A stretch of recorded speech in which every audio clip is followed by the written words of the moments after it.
Assalamualaikum warahmatullahi wabarakatuh. Perkenalkan, nama saya Rosnia Salmiani dengan NIM A1D1180005 dari Prodi Pendidikan Guru Sekolah Dasar Fakultas Keguruan Ilmu dan Pendidikan Universitas Jambi. Di sini saya akan menjelaskan mengenai perkembangan IPTEK bagi berbagai aspek kehidupan, yang mana seperti yang kita ketahui, IPTEK itu adalah ilmu pengetahuan teknologi yang sangat berguna dan membantu di dalam kehidupan. Seperti yang kita lihat, yaitu dampak positif dan dampak negatif dari perkembangan teknologi dilihat dari berbagai bidang. Seperti yang kita ketahui kan, dari IPTEK ini ada dampak positif dan ada dampak negatifnya. Nah, yang pertama ini di bidang informasi dan komunikasi. Dari dampak positif, kita menjadi mudah mendapatkan informasi yang akurat. Terus juga kita mudah untuk berkomunikasi dengan jarak jauh dengan keluarga, baik dengan teman, itu menggunakan telepon. Dan juga kita mendapatkan layanan bank yang dengan sangat mudah. Dampak negatifnya bisa kita lihat seperti pemanfaatan jasa komunikasi oleh jaringan teroris dengan penggunaan informasi tertentu dan situs tertentu yang terdapat di internet itu disalahgunakan oleh pihak-pihak tertentu. Terus juga ada seperti kerahasiaan alat tes semakin terancam, itu seperti tes psikologi dan juga tes-tes lainnya. Nah, selanjutnya lagi di sini ada bidang ekonomi dan industri, di mana bidang ekonomi dan industri ini manfaatnya itu banyak sekali, seperti pertumbuhan ekonomi yang semakin tinggi, terjadinya industrialisasi, produktivitas dunia industri semakin meningkat, persaingan dalam dunia kerja itu sehingga pekerja semakin semangat dalam bekerja.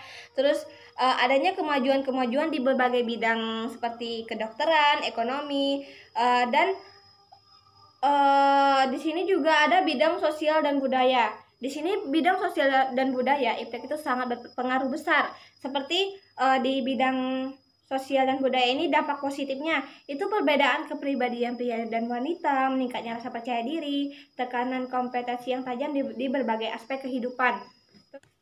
Di dampak negatif ini ada pertama, kemerosotan moral di kalangan warga. Yang kedua itu ada kenakalan dan tindakan menyimpang di kalangan remaja. Lagi ada pola interaksi antara manusia yang berubah. Di bidang pendidikan juga di sini banyak sekali dampak positif dan negatif. Seperti yang kita ketahui, pertama itu dampak positif. Yang mana dampak positif ini IPTEK menjadi sumber ilmu dan pusat pendidikan. Nah, selanjutnya itu munculnya metode-metode pembelajaran yang baru. Selanjutnya ada sistem pembelajaran tidak harus melalui tatap muka. Selanjutnya lagi ada dampak negatif. Dampak negatif dari IPTEK di bidang pendidikan ini yaitu seperti kerahasiaan alat tes semakin terancam. Selanjutnya lagi ada penyalahgunaan pengetahuan bagi orang-orang tertentu untuk melakukan tindakan kriminal. Selanjutnya ada di bidang politik. Nah, di bidang politik ini dampaknya itu pertama, timbulnya kelas menengah atau pertumbuhan teknologi dan ekonomi di kawasan ini akan mendorong munculnya kelas menengah baru. Terus lagi ada proses regenerasi kepemimpinan. Terus lagi ada di bidang politik internasional juga terdapat kecenderungan tumbuh berkembangnya regionalisme. Nah, selanjutnya lagi ada IPTEK dan peradaban manusia, di mana seperti yang kita ketahui, sains itu sendiri kan secara umum diartikan sebagai pengetahuan yang didapatkan secara sistematis tentang struktur dan perilaku dari segala fenomena yang ada di jagat raya dan isinya. Sementara itu, teknologi merupakan aplikasi dari sains sebagai respon atas tuntutan manusia akan kehidupan yang lebih baik. Selanjutnya lagi ada IPTEK dan peradaban manusia. Seperti yang kita ketahui, teknologi kan adalah suatu cara untuk teknik memproduksi atau memproses membuat sesuatu yang lebih mengembangkan keterampilan manusia. Baiklah, selanjutnya lagi yaitu ada tingkatan teknologi berdasarkan penerapannya dapat dibagi sebagai berikut.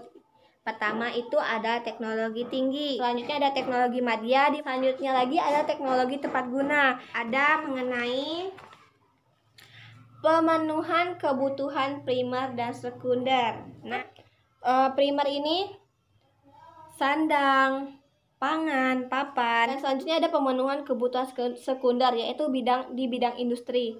Lagi di bidang transportasi, lagi ada bidang komunikasi, dan lagi ada kesehatan, lagi ada iptek di bidang ekonomi, sosial, dan budaya. Cukup sekian materi yang dapat saya sampaikan.